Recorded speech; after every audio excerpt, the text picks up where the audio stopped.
Welcome to the final episode of Season 1 of Little Warriors. I'm your host, Rebecca Horan, and on this episode I'm chatting to Adam Harris, founder and CEO of As I Am Ireland. But before we get into it, thanks to Loopy Loo by Lidl for supporting Little Warriors. I never miss an opportunity to get into Lidl to stock up for so many bits for my kids, especially because my youngest is still in their Loopy Loo nappies and they've got the Loopy Loo biodegradable water wipes and the pants right up to size 7 as well. And do make sure to keep an eye on the Lidl Plus app for regular offers on the Loopy Loo range. And thanks again to Loopy Loo by Lidl for supporting the podcast. Right, let's get into it. I'm absolutely honoured and delighted. This is a very busy man to be joined by the CEO and founder of As I Am, the autism charity in Ireland. It is, of course, Adam Harris. Welcome to the podcast. Rebecca, thanks so much for having me. It's great to have a chat. You are in demand because this subject matter is huge and so many people are seeking advice and counsel. Am I correct in that? Yeah, I mean, I think what we're seeing is thankfully a huge increase in awareness around autism in recent years. That increase in awareness is in time leading to improved understanding, not just amongst the general public, but also in terms of how we approach autism, how we understand autism, and how we identify autistic people and support autistic people. We now have a reality where at least 1 in 20 children in school have an autism diagnosis. At the same time, we're seeing a generation of people in their 30s, 40s, 50s, and 60s who grew up in an Ireland where there wasn't that understanding and who are now accessing diagnosis as adults.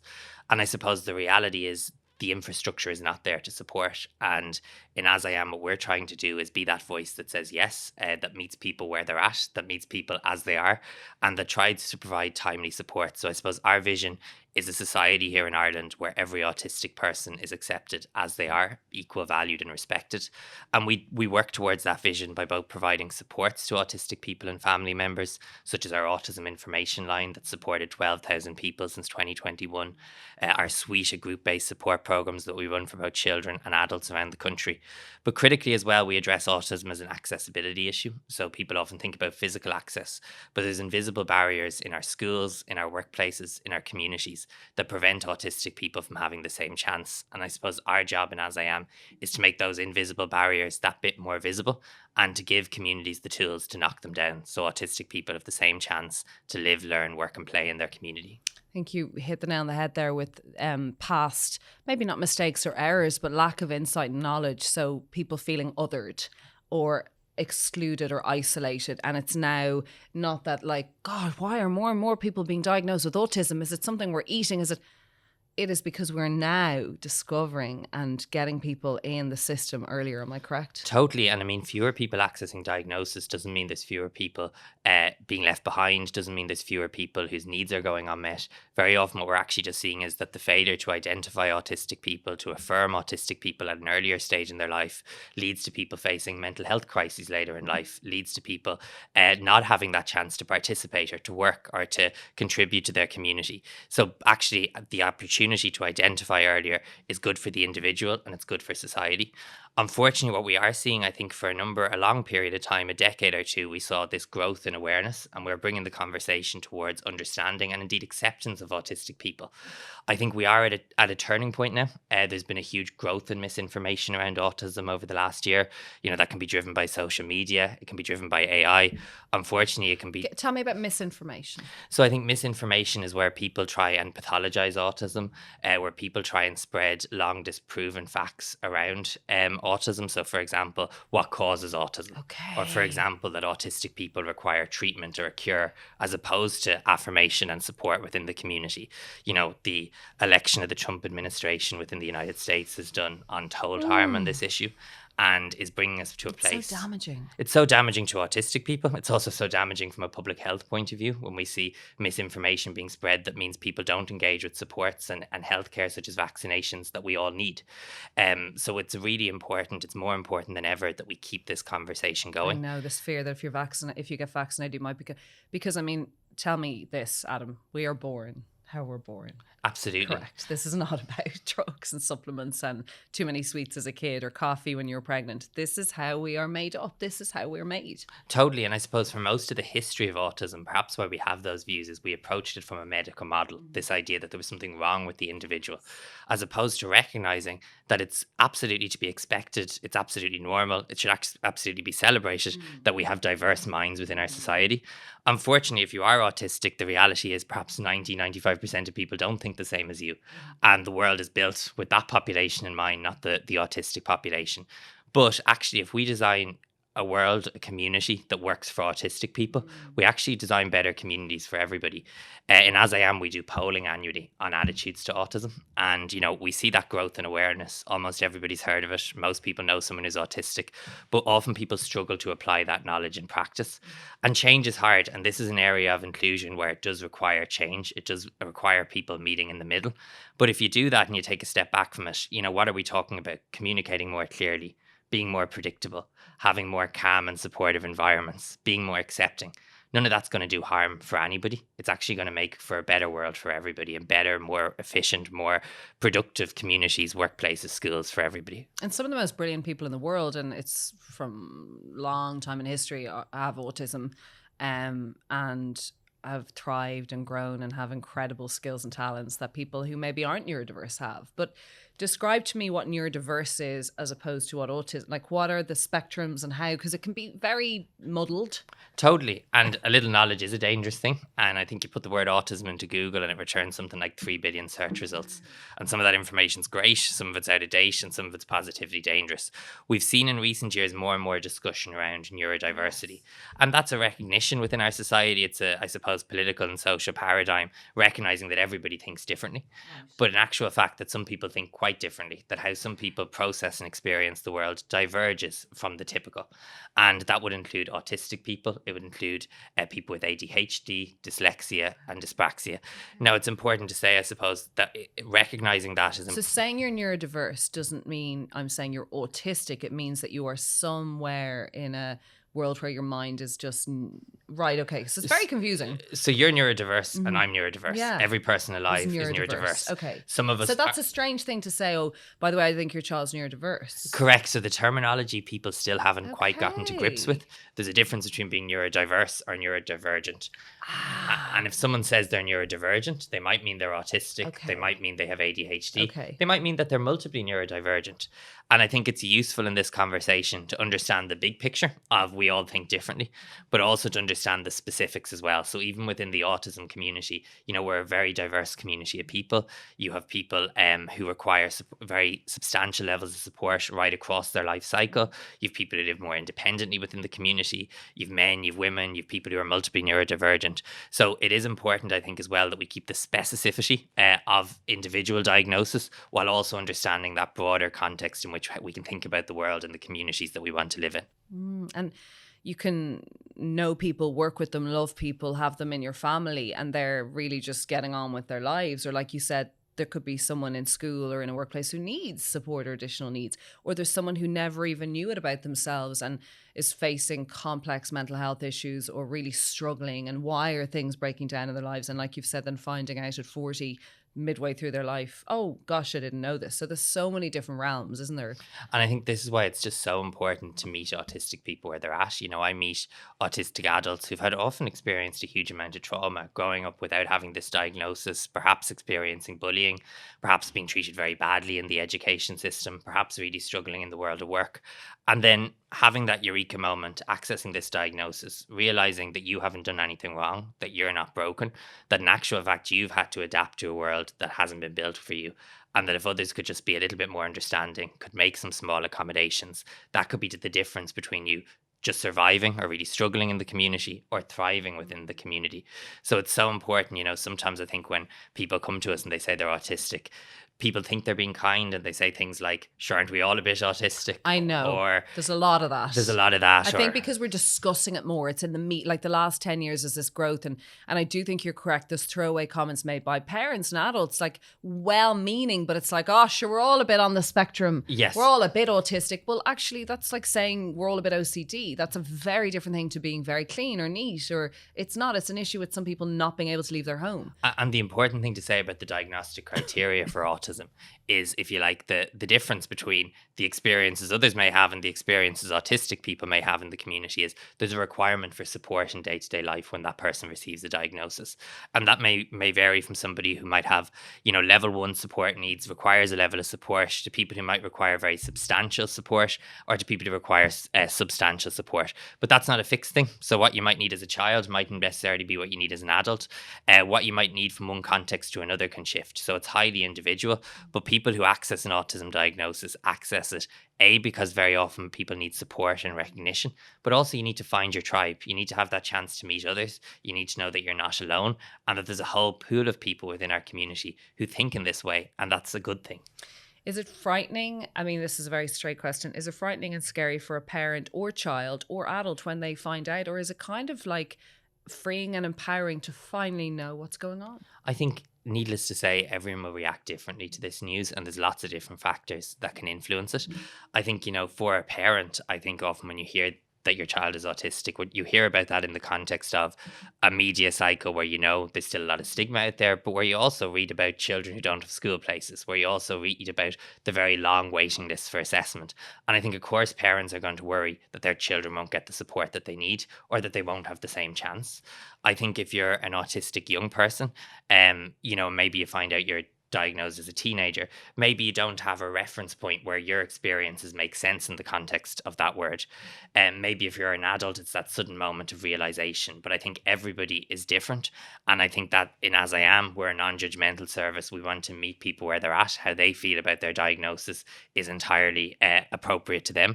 But what we will do is try and provide support in a neuroaffirmative way. So consistently demonstrating that how that person thinks, the support that people need is valid and should be provided, and always will be provided in an As I Am context. Are you on the ground all over Ireland? Is it a Dublin Wicklow? Is it a Leinster thing, or is this a countrywide? So we're very much a national charity. Our national supports team provides support right across the country.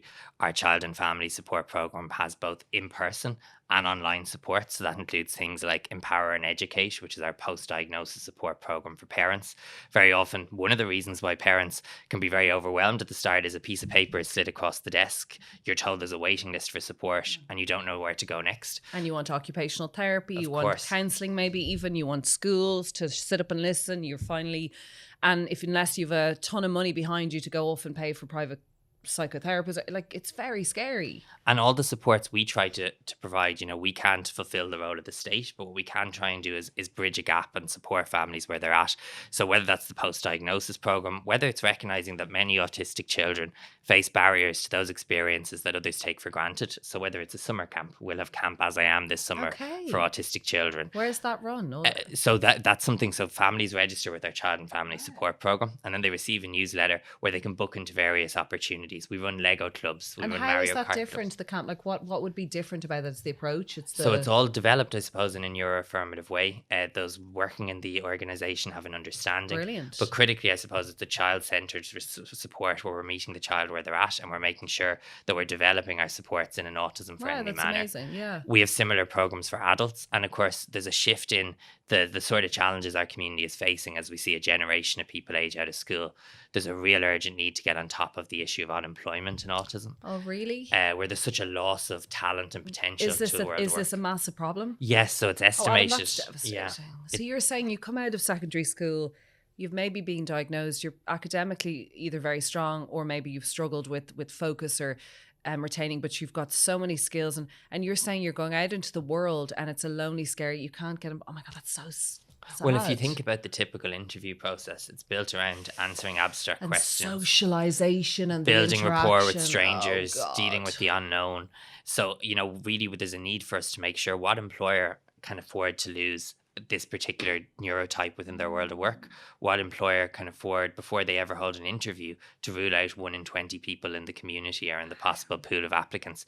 So there needs to be Just that big because shift. there isn't some random banter or small talk about a golf match. You know what I mean? Like there Totally. has to be a bigger overview of this person and what they can provide and how businesses profit from all sorts, you Of know? people, absolutely. So we have an employment team. We run career clinics. We work with people looking for work. We have some fantastic employment partners around the country, big and small businesses that want to go on this journey, that want to access the talent within our community.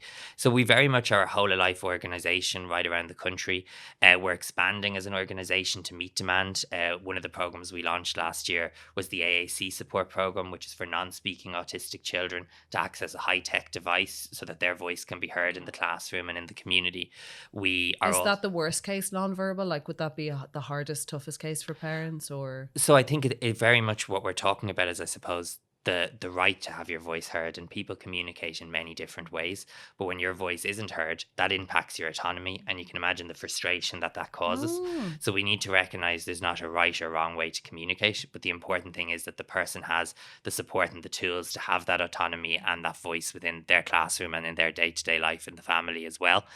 And then also we are going to be opening new regional hubs around the country where people can access appointment-based support. So later this year we'll be opening one in Dublin city centre, one in the west of Ireland as well. And we really have an ambition to scale this over the coming years. And we think that there is an opportunity for us to become a country that leads in this area. We're a country that's a laggard in this area at the minute in terms of supports, but we also have very strong communities. And if we harness this in the right way, you know, when I talk about the autism information line, the sort of calls we get, bullying, loneliness, poverty, they're not part of the diagnostic criteria for autism. They're not inevitable. And I think it behoves us as a society to get together and try and change that. What country does perform? I mean, what a strange word, but what country is doing a good job at nurturing and nourishing people with autism in Europe? Like, is there, forget about America, we're not even talking about America.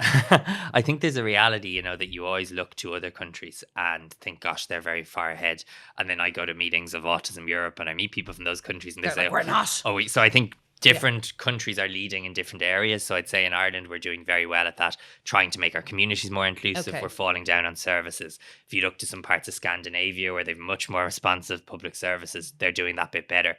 But I would say there's no country that has really got to where they need to get. I think there's a need for public services generally to evolve the supports they're providing when we're seeing that shift in demographics and the number of people getting diagnosis.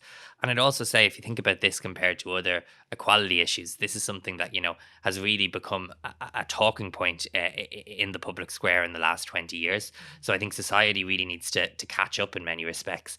In September, we're going to be hosting here in Dublin for the first time the Autism Europe Congress. So we're going to be bringing people from 60 countries to the RDS for 3 days, from the 11th to the 13th, to swap notes and see how we can improve quality of life for autistic people. Is that the first time? First time in Ireland, first time an autistic-led organisation has hosted it. So what really makes As I Am unique is, obviously, I'm autistic myself. I founded the charity based on my experiences. About half of our team is autistic, and that lived experience is very central to how we approach everything that we do. What age are you, Adam? I'm 30, so I'm getting old. You're extremely young.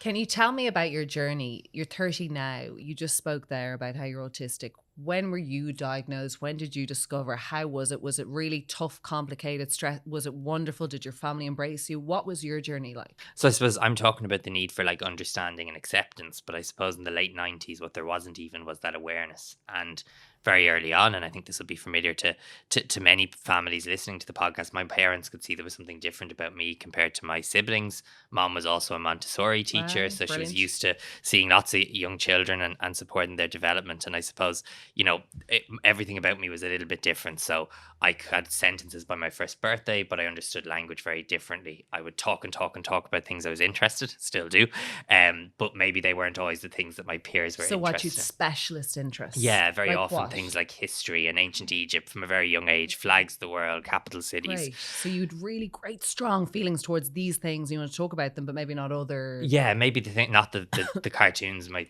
siblings or peers were watching. There was a lot of places as a family we couldn't go. So that the coffee shops, family occasions, certain holidays crowds of people, certain foods, a lack of predictability, breaking You would find routine. it upsetting? Overwhelming. Yeah. Okay. And I think one of the realities is when you're an autistic child, you don't have the language to describe this, and your parents have to learn this whole And new they're also world. like, what's going on? Yeah, and you're Why is growing he up upset? where, like, probably at that time, and I dare say this still view unfortunately exists somewhat, there would have been maybe a perception of, well, he's a very clever boy, why can he not just sit still in his Cop chair? on. Exactly. Cop on, yeah. So when my parents got my diagnosis, Because they knew you were smart. So they're like, come on, Adam, like, this isn't a big deal. We're in a cafe. people can be very dismissive, I think, Yes. and we still see that today. We did a piece of work, I mentioned our attitudes to autism poll, where we went out and described a typical scenario in the community of an autistic child feeling overwhelmed in the cinema. And almost half of the Irish public thought it was okay for another customer to say, you know, your child has to sit still and be quiet, or you need to leave the cinema. God, it's quite archaic, isn't it? So there's still a journey that we have to travel. So I spent the first 3 years of my education in a special school. Ireland began to change. I moved to a mainstream school. Incredible. At what age? About 8. Okay. Incredible SNA there for 5 Wow. years. Still in touch with her. Wow, that's pretty great. Yeah. Like, you're saying that. So you felt completely supported through that primary school. Yeah, I think certainly, like, the transition was a huge change to move from a very structured special school environment to the busyness of a local national school. But I think we talk a lot about resources in schools, and that's critical, but we probably don't talk enough about culture, you know, in terms of how do we meet the child where they're at? How do we provide reasonable accommodations? How do we make sure the person has an opportunity to learn through their strengths and not take a deficit-based approach? So I was lucky in the school that my parents selected for me. I was very lucky in the educators I met along the way. Having said that, becoming a teenager as an autistic person was a challenge. You know, you begin to feel that little bit more different. Perhaps the gap opens up between you and your peers for a number of years. And that was certainly a challenging time for me starting secondary school. When I was in secondary school, towards the kind of latter half of it, I began to write about my experience as an autistic person. Very much from that vein of, you know, people behave so strangely around me when they know they're autistic, that I'm autistic. People often are the barrier for me in school or in the community. So I began to write about this. I got asked to go on the Late Late Show when I was about 17 to talk a bit more about this.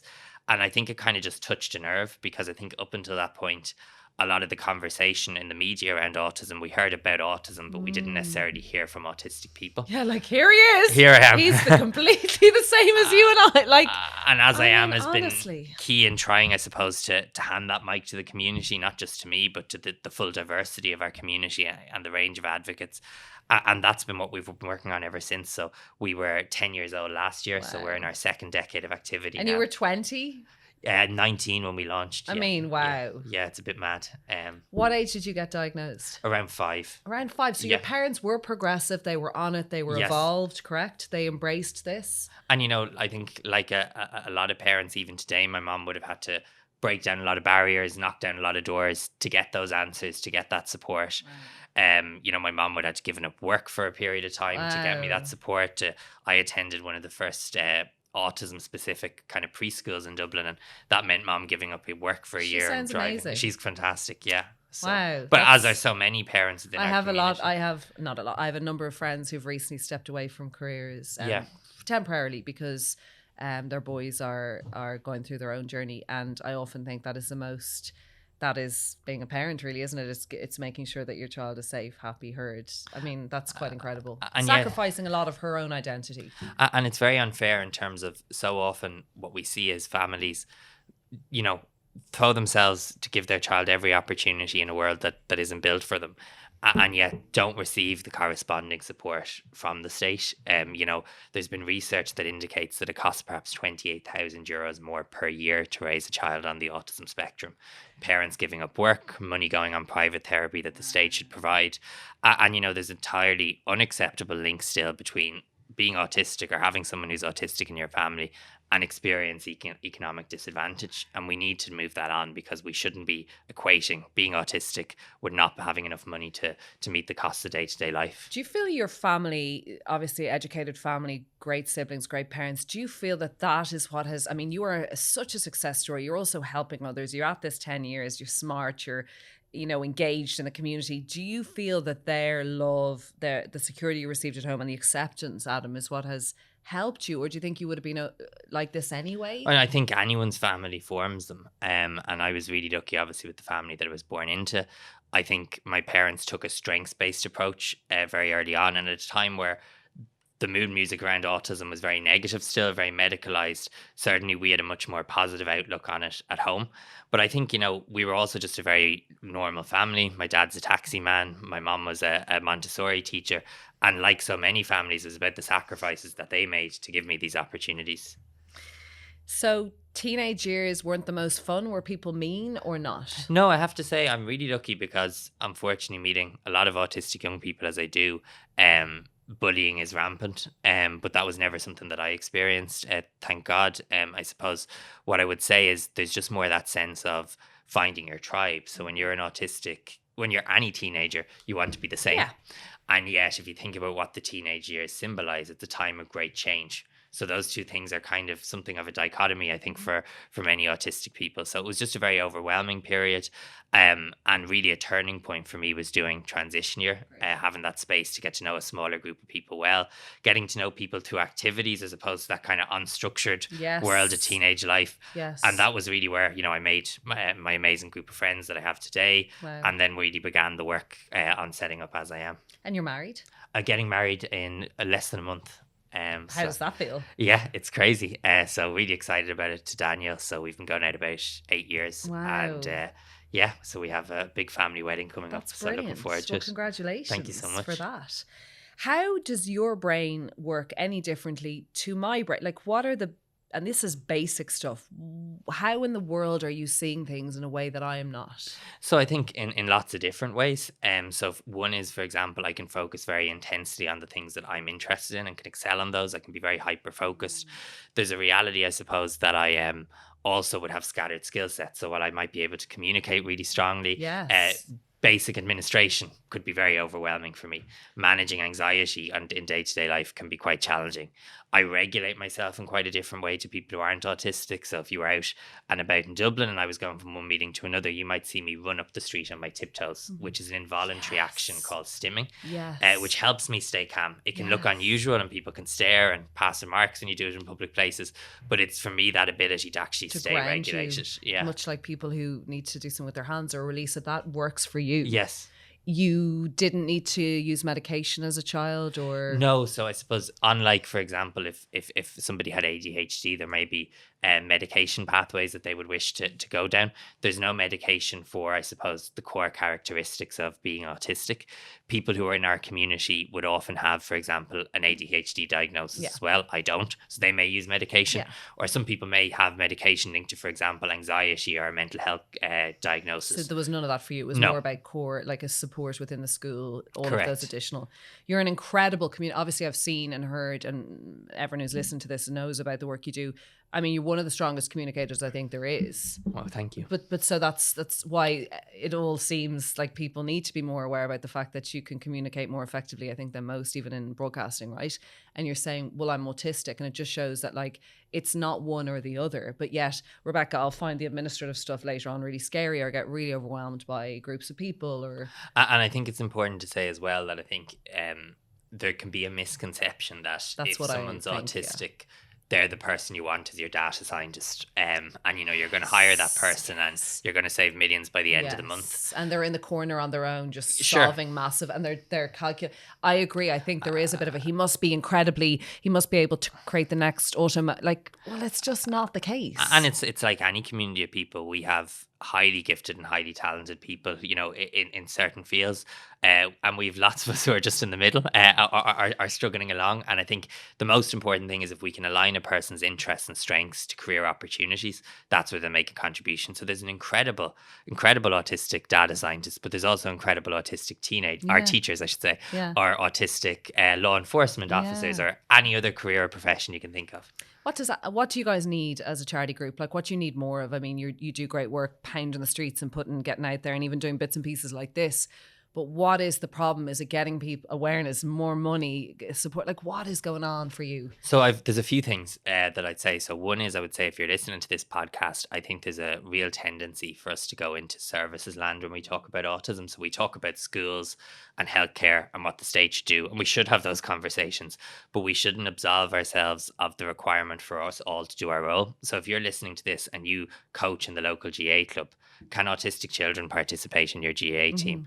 If you work in the local shop, is that environment one in which autistic shoppers can enjoy the experience? So no matter what you do in life, we would be saying, engage with us, find out how you can be more accessible and more inclusive. In terms of our own work, just to stand still. So we're really proud, and I could rhyme off the stats in terms of the thousands of people we're reaching and supporting every year. But I also know 1 in 20 children is autistic, and I know I'm scratching the surface.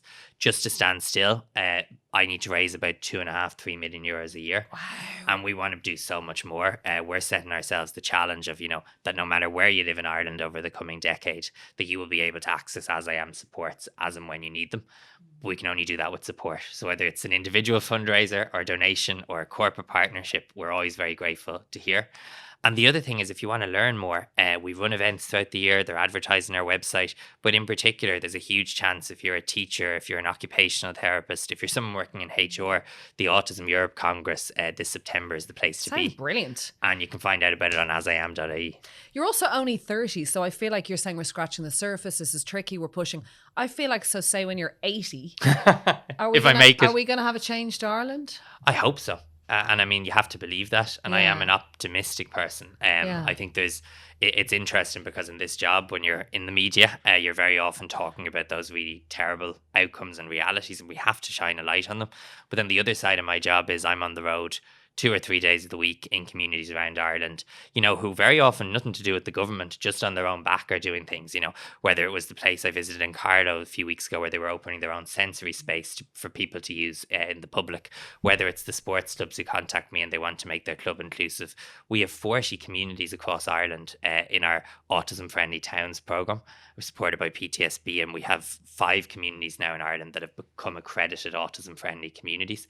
I think we're going to see that in every community across the country. So for as much that we need to push and challenge, there's also a real fire happening, and we need to protect that fire, and we need to make sure that the spark leads to real change. I think you're absolutely brilliant. Would you like to work in politics? And I think one in the family is probably enough. Is that a complete boundaried, very carefully monitored relationship where obviously your brother Simon is hugely pivotal in our state and how everything, and your worries and issues with what goes on with, like, is it something you just don't discuss? You see, I think we're both very busy people. I think in the limited time we get to see each other, there's enough to talk about in terms of family life. I think, from the reality is, obviously his job has changed a lot in recent years, but my job hasn't changed at all. And I think anyone will know my record is that I just call it as I see it.